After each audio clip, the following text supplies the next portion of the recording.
Hemos estado durante todo este año en una jornada que hemos llamado El Despliegue, y si eres nuevo a North Place, es una jornada de leer la Biblia de principio a fin, de interactuar con la palabra de Dios en comunidad, de crecer en nuestra fe, de ver la aplicación de la palabra de Dios a nuestra vida, y lo hacemos en grupo, lo hacemos los domingos y lo hacemos a través de distintos recursos y herramientas. De hecho, hay una website, una página de internet, eldespliegue.com, y ahí vas a encontrar un plan de lectura, vas a encontrar videos y recursos que te van a ayudar a navegar durante esta gira. Y hemos llegado al punto en que este 23 de agosto, el miércoles me parece que es, completamos la lectura del Antiguo Testamento, de la primera parte de la Biblia, del Antiguo Testamento, de los 66 libros.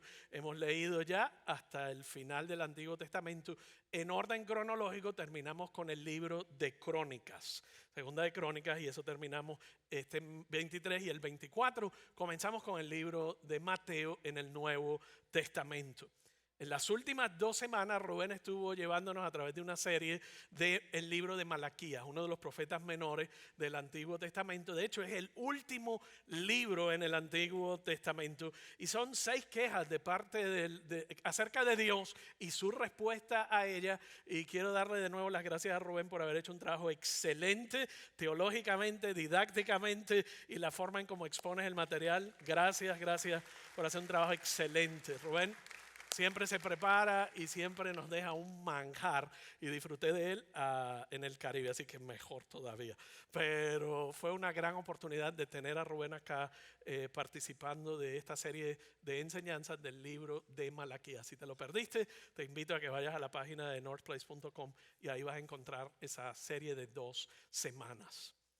Algo que siempre que llego a este punto me gusta hacer, y es detenerme y reflexionar. No podemos nada más que pensar, llegamos a Malaquías o llegamos a Crónicas, pasamos la página y empezó Mateo número 1. Para mí, entre el Antiguo Testamento y el Nuevo Testamento, es un punto de inflexión. Hay un giro significativo en lo que es toda la Biblia. Aunque es un mensaje continuo a través de los 66 libros, hay una inflexión ahí que nos lleva a reflexionar y a pensar, sobre todo en aquellos momentos cuando nos sentimos solos, nos sentimos desconectados o nos sentimos aislados. ¿Por qué digo esto? Porque hay un periodo de 400 años entre Malaquías y Mateo.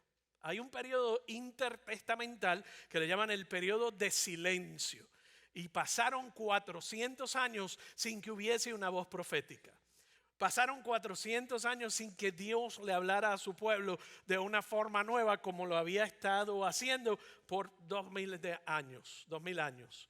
Y yo creo que ese punto de inflexión nos debe llevar a reflexionar: ¿qué puedo aprender cuando Dios parece estar en silencio con respecto a mi situación?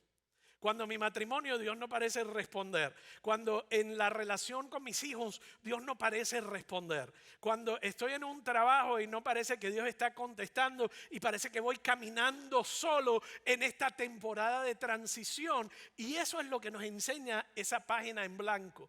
De hecho, la Casiodoro de Reina, de las primeras, la primera o la segunda, la versión del Oso, primera traducción al español de la Biblia, dejaban una página en blanco en esas Biblias antiguas, implicando o reflexionando acerca del periodo intertestamental, el periodo en que Dios parecía no estar hablando a su pueblo. ¿Qué podemos entonces aprender acerca de Dios cuando parece que está guardando silencio? Yo he predicado acerca de este tema en otras ocasiones porque me apasiona ese periodo. Por mucho tiempo lo desconocía, y cuando lo descubrí aprendí 3 principios fundamentales acerca de cuando Dios parece guardar silencio. Y eso es lo que vamos a estar mirando en los próximos minutos. Que de hecho, nosotros hoy podemos mirar de este lado de la historia qué ocurrió en esos 400 años, y podemos entender que Dios estaba trabajando en favor de su pueblo. Pero cuando tú estás en medio de ese periodo, ellos no sabían. El mundo parecía que se estaba cayendo políticamente, socialmente. Las potencias mundiales estaban en guerra. Había un nivel de depravación profundo a nivel social, a nivel económico. El pueblo de Dios ya había regresado, como platicó Rubén, había regresado ya del exilio, pero estaban en este periodo de espera y de aparente silencio. ¿Qué ocurrió entonces durante ese periodo y durante esos 400 años en que parecía que Dios no estaba trabajando? Durante 400 años hay tres imperios poderosos, del mismo modo en que Estados Unidos es una potencia mundial, del mismo modo en que China hoy en nuestra época es una potencia mundial. Durante esos 400 años hubo tres potencias mundiales: los persas, los griegos y los romanos. Y vamos a ver cómo cada uno de ellos, dentro de la innovación, dentro de la persecución, dentro de las transiciones, Dios estaba cumpliendo sus planes. Los persas, quien 400 años antes del libro de Mateo, durante esos 400 años de silencio, estaban básicamente dirigiendo el mundo y le declaraban la guerra prácticamente a cualquiera. Se acercan demasiado hacia el imperio, hacia los griegos, y los griegos, ni cortos ni perezosos, deciden hacerle la guerra a los persas, los conquistan y llegó el momento de que los griegos gobernaran al mundo, por decirlo así. Felipe de Macedonia es quien dirige, y lo puedes buscar en Google o buscarlo en la historia, él es quien dirige la guerra en contra de los persas. Los griegos derrotan a los persas, Felipe muere, o Filipo muere, y luego una de las figuras más conocidas del imperio griego es su hijo y es Alejandro.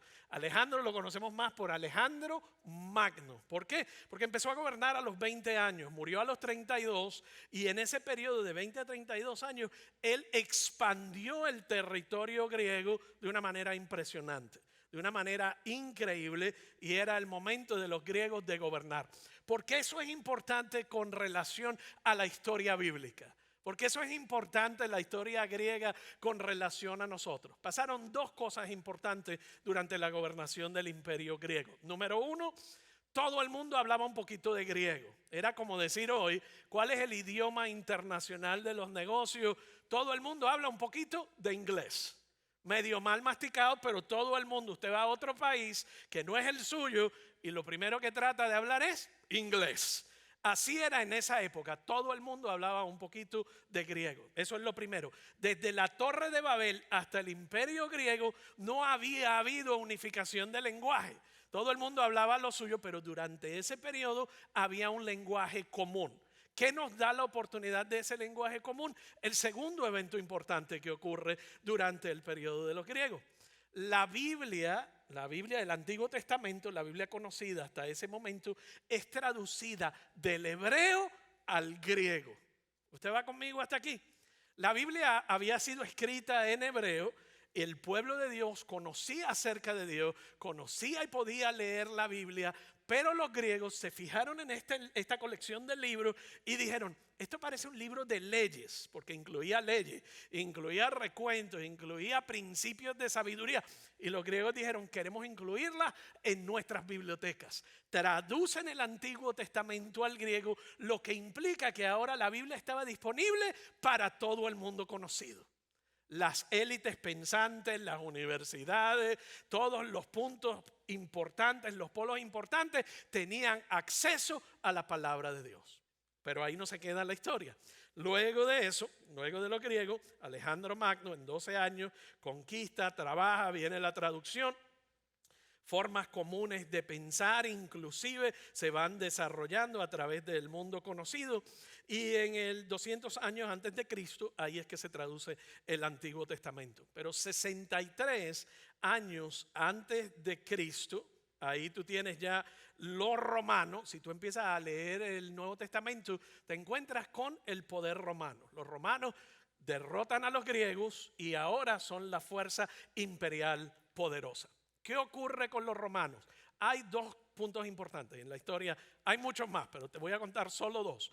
Tienen el sistema de carreteras más avanzado que había visto el mundo hasta ese momento. No solamente tenían sistemas de carretera. Cuando tú miras el mapa, vas a encontrar que hay sistemas de carretera que alcanzaban y facilitaban la comunicación entre ciudades, y fue lo que les ayudó a alcanzar la conquista que alcanzaron. Había hoteles, había puestos de protección, había sistemas de seguridad. El sistema de carretera romano estaba diseñado para la eficiencia. No solamente que estaban diseñados para la eficiencia, sino que el Julio César, quien era el César quizás más conocido, durante su reinado, duró hasta 25 años antes de Cristo. Luego viene César Augusto, quien ocupa el trono, y durante el reinado de César Augusto ocurre el segundo punto importante del periodo romano. Viene lo que llaman la Pax Romana, o 200 años de paz. No solamente había carretera, sino que ahora había facilidad de transportación y de comunicación. ¿Por qué les cuento todo este trasfondo histórico? Porque cuando Dios parecía estar en silencio, cuando la gente parecía matarse unos a otros, y cuando el mundo parece que se iba a ir en su totalidad al infierno, Dios estaba preparando el nacimiento de su Hijo, el nacimiento de la iglesia y la forma de relacionarse con nosotros más clara que en cualquier otro punto de la historia. Las carreteras facilitaron el crecimiento y establecimiento de las iglesias. La paz permitió el flujo de misioneros y evangelistas a través de todo el mundo conocido. El lenguaje común permitió que la traducción bíblica del griego y luego el Nuevo Testamento escrito en griego facilitara la comunicación y el plan eterno de Dios. Cuando tú y yo miramos 2000 años después la historia entre una página y otra y decimos, wow, Dios verdaderamente tenía un plan y cumplió con su plan. Puedes traducir eso a tu vida y decir, Dios tiene un plan para ti, y en tus momentos de soledad, de aislamiento, en tus momentos cuando Dios parece guardar silencio, Dios es un Dios que cumple sus propósitos. Esto es algo que tú puedes contar con Dios. 3 puntos te voy a dar, y el primero ya lo discutí. En el silencio, Dios continúa trabajando. En el silencio, Dios continúa trabajando a tu favor. Tu mente te puede decir lo contrario, tus circunstancias te pueden decir lo contrario, tus experiencias de vida te pueden deprimir, te pueden aislar, te pueden arropar y arrollarte por completo, pero tú tienes una decisión que tomar y decir, mi casa y yo serviremos al Señor, como dijo Josué en un momento en que las circunstancias parecían contrarias y el Dios que le servían parecía guardar silencio. Pero esto es lo primero que puedes saber acerca de Dios y contar con Él. En el silencio Dios continúa trabajando. Puedes ser confiado, consistente y certera tu fe de que Dios sigue trabajando. Él no te ha abandonado, Él no se ha olvidado de ti, Él no te ha desamparado. Él tiene un plan perfecto para tu vida. Y eso es lo que te puede llevar al segundo punto que quiero compartir. En el silencio Dios mantiene sus promesas. En el silencio Dios mantiene sus promesas. En esos 400 años yo me imagino a los judíos, a los creyentes preguntarse, pero es que no escuchamos la voz de Dios. ¿Será que Dios está molesto con nosotros? ¿Será que Dios no nos ama? ¿Será que Dios nos ha abandonado? ¿Será que se olvidó de mí por completo? Pero lo segundo que reconocemos es que en esos momentos de silencio Dios mantiene sus promesas. Dios ya nos ha hablado. Dios ya te ha hablado. Y en momentos de silencio eso es un excelente recordatorio. No es que Dios no me hable, es que Dios ya te ha hablado. Y ¿sabes qué? Fue registrado en las Escrituras. Fue registrado en las Escrituras, y es tan cierto y tan poderoso ahorita como lo fue el día que lo dijo, y como lo es hoy, y como lo será en el futuro, y cuando lo dijo por primera vez. Tú tienes que entender lo siguiente: Dios habla un lenguaje diferente al nuestro. Tú y yo hablamos por símbolos. Cuando usted dice la palabra casa y usted escribe, por ejemplo, la palabra casa en la letra C, la letra A, la letra S, la letra A, y forman la palabra casa. Es una serie de símbolos, ¿verdad? Pero cuando Dios habla, Dios no habla en símbolos, Dios habla en realidades. Cuando Dios dijo él habla, él dijo, sea la luz, y fue la luz. Cuando él le dijo, Lázaro, ven fuera, Lázaro resucitó de entre los muertos. Cuando él dijo, hoy estarás conmigo en el paraíso, literalmente él estaba con él en el paraíso. Cuando él dice, yo soy la luz, la verdad, el camino, yo soy tu respuesta, yo soy tu roca y tu salvación, él literalmente te está diciendo, yo soy tu respuesta. Yo soy tu todo, yo soy quien soy, yo soy el que fue y el que será.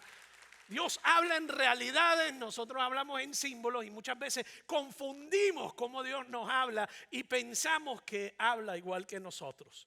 Yo te puedo mentir, yo puedo exagerar, yo puedo hacer una serie de cosas y todos las hacemos, pero así no es la palabra de Dios. La palabra de Dios es certera, verdadera y amén. Y cuando Él habló en el pasado, se cumplió o se cumple o se cumplirá. Déjame decirte lo siguiente. Cuando el pueblo estaba buscando palabra de Dios durante esos 400 años, ya Dios le había hablado. Si tú miras el libro de Daniel, capítulo 2, libro de Daniel, capítulo 11, es un libro profético. Dios dijo exactamente lo que iba a pasar durante 400 años. ¿Estás conmigo hasta aquí? Él les dijo que iba a pasar durante 400 años y todavía el pueblo decía, es que Dios no habla. Cualquier coincidencia con la realidad es pura casualidad. Es que Dios no habla, Dios habla y te habló y su palabra sigue vigente sobre tu vida y sus promesas siguen vigentes sobre su vida. Aquí el problema no es que Dios no habla, el problema es que no escuchamos. Y esa te la dejo ahí para que se asiente. Dios habló acerca de lo que sucedería antes de que sucediera. Dios conocía exactamente dónde tú ibas a estar hoy. Y Él sabía que ibas a cuestionar su silencio. Y hay periodos como, por ejemplo, yo lo veo de esta manera. Cuando un profesor está dando clase, habla que habla y habla que habla y usted se cree que está hablando boberías, ¿no? Hasta que le llegó el examen. Y cuando le llegó el examen, el profesor no le habla. ¿Por qué? Porque estás en una prueba, estás en un periodo distinto, en un periodo, hay una razón de ser para tu silencio. Ponga y ejecute lo que ya Él le ha hablado. Ponga y ejecute lo que ya Él le ha prometido. Ponga su fe en acción y en espera y su confianza en Dios con lo que ya Él ha dicho. Y deje de estar diciéndole que Él no habla, porque un día le va a caer un rayo encima. No, eso no es cierto. Cuando Dios está en silencio, cuando a ti te parece que Dios no está hablando, regresa y recuerda la verdad que Dios te habló antes del silencio. Cuando Dios piensa que está en silencio, regrésate a aquel punto donde fue de inflexión, aquel punto donde Él te habló y reflexiona en ese punto antes del silencio. Dios no solo sabe lo que estás pasando en este momento, sino que Él lo sabía desde antes. Y eso es lo que la palabra de Dios hace por ti y hace por mí. Es lo que la palabra escrita de Dios hace por ti y hace por mí. Es en esos momentos de silencio donde Dios ha hablado que Dios cumple sus promesas. Es en esos momentos de silencio donde podemos contar con que lo que Él dice es verdad, con lo que Él dice es certero. Y puedes contar, porque fue lo que ocurrió durante esos 400 años de silencio. Yo me los imagino alentándose unos a otros con la palabra escrita de Dios. Yo me los imagino recordando cómo Dios los sacó de Egipto, cómo Dios los sacó de la esclavitud, cómo Dios los sacó de una condición infrahumana. Y yo me los imagino cómo ellos recordaban cuando Dios partió el Mar Rojo. Y cuando destruyó el ejército del faraón, ya no eran los egipcios los que gobernaban al mundo, ya habían pasado por los persas y los griegos y los romanos y seguían viendo, pero a veces nosotros simplemente vemos la historia donde nosotros estamos. Y Dios decía, el cielo y la tierra pasará, pero mi palabra no pasará. Y yo me los imagino en medio del silencio alentándose de cómo Dios los alimentó en el desierto. Y cómo Dios los sanó y levantó la serpiente en el desierto. Y cómo Dios los guiaba con un pilar de humo durante el día, una columna de humo y un pilar de fuego durante la noche. Y cómo Dios les dio la victoria en contra de toda circunstancia. Cuando parecía que iban a ser destruidos, yo me los imagino celebrando y conmemorando todas las victorias que Dios le dio en el desierto contra tantos pueblos poderosos. Y eso lo acabamos de leer en el Antiguo Testamento y lo acabamos de disfrutar. Cómo Él decidió habitar en medio de ellos. Cómo Él los persiguió en cada momento. Aun cuando ellos eran infieles, Dios los perseguía y les expresaba su amor. Y les expresaba su devoción. Y les expresaba su plan de redención y de restauración sobre sus vidas. Y cómo los perseguía con pasión y nunca los abandonó. Yo me los imagino leyendo a Isaías 41, verso 10.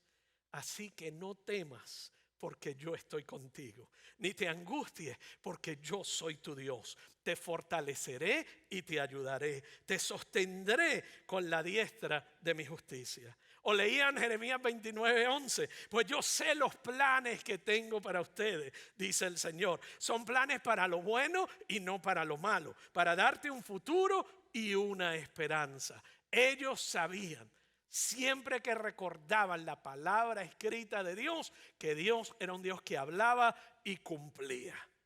En medio del silencio, en medio de tu silencio, cuando piensas que nadie te entiende, cuando piensas que nadie cree lo que está ocurriendo, abre su palabra y abre tu mente a la palabra de Dios. Por eso Pablo nos enseña en tantas ocasiones, tu mente te va a destruir.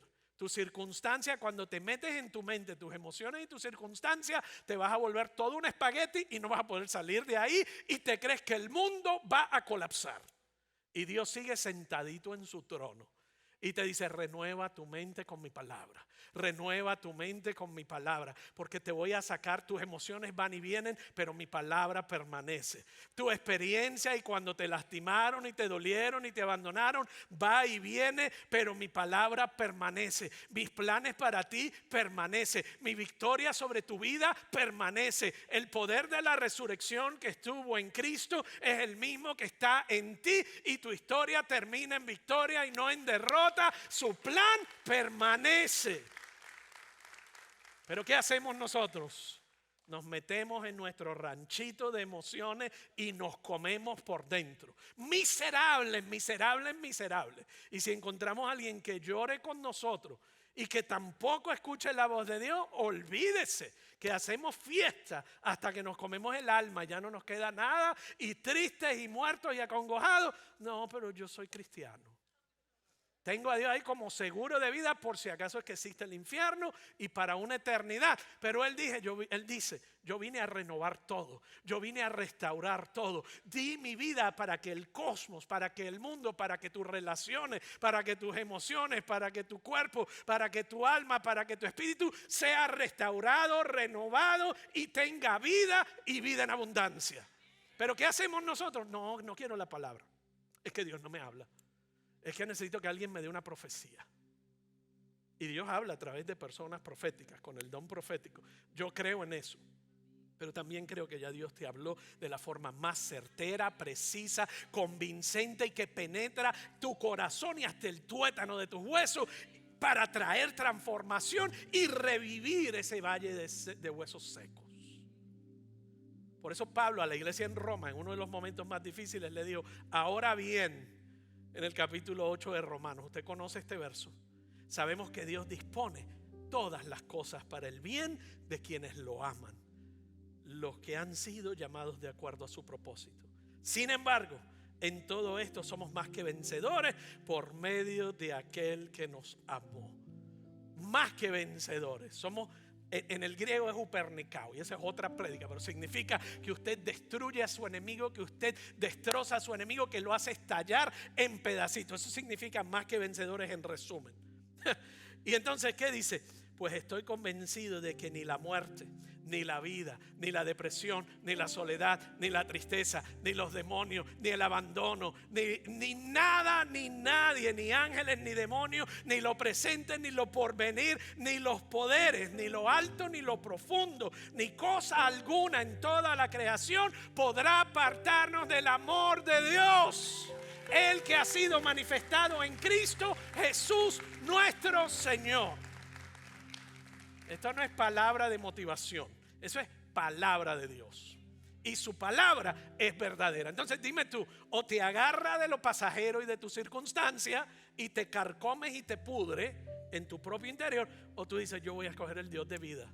Yo voy a escoger este Dios que dice la verdad, que su palabra no cambia, que en años 400 de silencio Él seguía trabajando. Yo voy a escoger creer en Él y confiar en Él. Y cuando yo no entienda lo que Él está haciendo, voy a confiar en sus promesas y voy a confiar en sus palabras. Y cuando me digan que estoy loco, voy a decir, estoy loco por Cristo Jesús.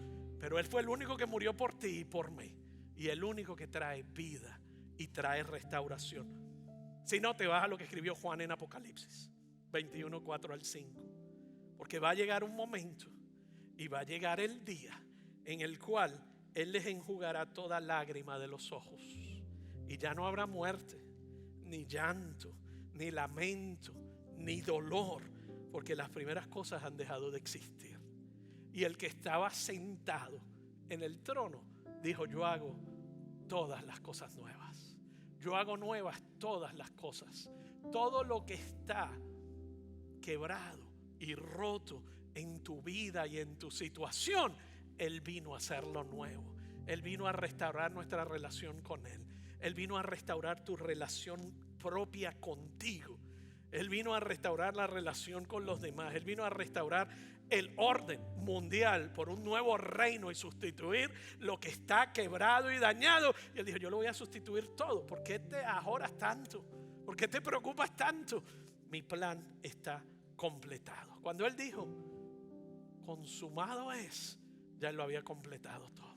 Y eso te incluye a ti. No estás solo, no estás sola, no estás abandonado, no estás olvidado. Él está presente en cada momento, pero tienes que decidir a quién voy a creerle. ¿Quién y qué voy a creer? Y de acuerdo a qué voy a vivir el resto de mis vidas, el resto de mis días. ¿Y qué voy a permitir que entre a mi mente y a mi corazón? Es una disciplina, es una decisión.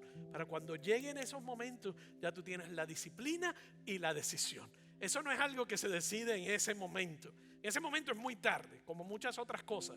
Si usted decide decidir en el momento, ya perdió la tentación y se fue al pecado hasta el fondo. Usted tiene que decidir cuando está lejitos del barranco, lejitos de la orilla, no al momento en que está en un momento de soledad profunda. Él es tu Dios, Él es tu compañía. Y por último, quiero darte esto. En el silencio, Dios vela por ti.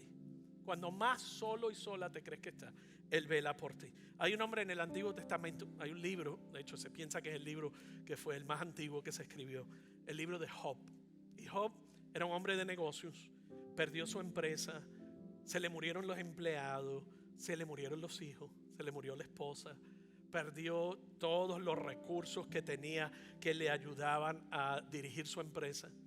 Y en medio de toda esa pérdida, en medio de todo ese dolor, en medio de haber perdido todo, él se sentía solo y no encontraba a Dios. Y mira lo que dijo: si me dirijo al este, no está allí. Si me encamino al oeste, no lo encuentro. Si está ocupado en el norte, no lo veo. Y si vuelve al sur, no alcanzo a percibirlo. Un lenguaje poético pero muy expresivo de que donde quiera que me meto no lo encuentro, me siento que Dios me abandonó, me siento que estoy solo, me siento que lo he perdido todo. Pero mira lo que dice el verso 10. Él, en cambio, conoce mis caminos. En otras palabras, así es como me siento, pero sé que Él me conoce. Sé que Él sabe por dónde voy y dónde estoy. Él conoce mis caminos. Si me pusiera a prueba, saldría como el oro puro. En sus sendas, mira lo que Él decidió en medio de su soledad, su abandono y su momento más quebrantable. En sus sendas he afirmado mis pies. He seguido su camino sin desviarme. Y el verso 12. No me he apartado de los mandamientos de sus labios. No me he apartado. ¿Cuáles son sus mandamientos? Su palabra. ¿Cuáles son, en otras palabras, sus instrucciones, su guía para mi vida, sus promesas para mi vida, sus palabras para mi vida? No me he apartado de los mandamientos de sus labios. En lo más profundo de mi ser he atesorado las palabras de su boca. cuando no sé qué hacer, cuando no veo a Dios, cuando no puedo entender lo que hace, cuando no lo puedo percibir, cuando no escucho su voz, atesoro sus palabras y sus promesas sobre mi vida. Atesoro sus mandamientos, atesoro sus palabras. Y dice que eso fue lo único que pudo sostener a Job. Fue lo único que pudo. Y si es bueno para Job, es bueno para ti y para mí. Atesora sus palabras. Dios está trabajando aun cuando está en silencio. Dios ha hablado aun cuando te parece que está en silencio. Y Dios vela por ti. Dios vela por ti aun cuando parece que está en silencio. Durante esos 400 años nació su hijo, nació su iglesia, se escribió el Nuevo Testamento. Después de esos 400 años, Dios siempre tiene una forma de cumplir sus promesas y cumplir su palabra. Yo espero que hoy, en este periodo intertestamental, antes de entrar a leer los evangelios, los primeros 4 libros de la Biblia, realmente el evangelio sea una buena noticia. ¿Qué significa evangelio en español? Significa una buena noticia. ¿Cuál es la buena noticia? La noticia de restauración. La noticia de que Él vino a restaurarlo todo. Todo lo que estaba roto primeramente en mi relación con Dios está disponible a niveles más profundos y más estrechos que nunca. Vino a restaurar relaciones con todos los demás, inclusive conmigo mismo, y a restaurarlo todo. Ese es el evangelio. Pero tengo que tomar una decisión. Señor, yo voy a escuchar tu voz, me voy a aferrar a ella y voy a sacar un poquito de mí y a dejar un poquito más de ti en mi corazón. Voy a dejar que tú llenes cada rendija de soledad. Voy a dejar que tú llenes cada rendija y espacio que he separado de ti y que siento vacío y siento soledad. Porque tú eres mi todo. Y donde quiera que yo vaya a buscarlo, nunca va a poder ser satisfecho. ¿Usted entiende eso? Personas, trabajo, relaciones, propiedades, bienes materiales, adicciones, riqueza. Eso significa que yo estoy buscando que algo sea lleno en mí porque hay un vacío y hay una soledad. Y todo eso, como vimos en el Antiguo Testamento, ¿a qué nos lleva? A nuestra propia destrucción, a lágrimas, a más dificultades. Por eso Dios dice: no hagas otros dioses delante de ti, porque te van a defraudar, te van a decepcionar. Eso que tú crees que si lo tuvieras te llenaría es un Dios falso. Y Él te dice: yo soy tu todo, yo soy el único que lo puede llenar. Y cuando nosotros damos ese giro, luchamos y batallamos de una forma diferente. Vamos a luchar y vamos a batallar, pero lo hacemos de forma diferente. Y hay una gratitud que viene con eso, y hay un gozo que viene con eso, que me permite vivir una vida ya no enfocada en mi necesidad o en lo que he convertido en mi Dios. Porque hay gente que ha hecho de su soledad su Dios, de su abandono su Dios, de su vacío su Dios. Si yo saco eso del trono de mi corazón y deposito a Dios de nuevo, vas a ver el Nuevo Testamento con nuevos ojos y vas a ver la buena noticia del evangelio y la paz que solo Dios puede dar y puede traer. Amén. Quiero invitarte a ponerte de pie y hacer una oración por ti.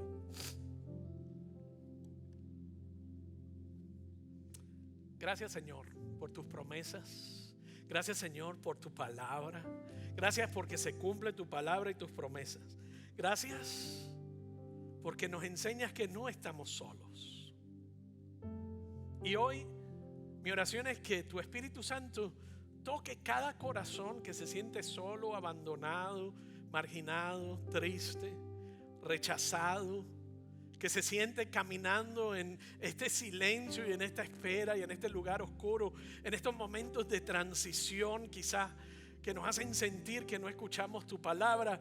Mi oración hoy es que tu presencia llene esos espacios, que traiga arrepentimiento a nuestros corazones y que tu voz, tu paz, que ya nos ha sido dada a través de tu Hijo Jesucristo, llene nuestros corazones y podamos vivir una vida llena, plena y con expectativas. Que podamos vivir una vida reclamando y viviendo la victoria, no en derrotas temporales, no en dificultades y retos, sino en una presencia viva que nos lleva a disfrutar de la victoria que tú has obtenido a través de la muerte y la resurrección por nosotros en Jesucristo.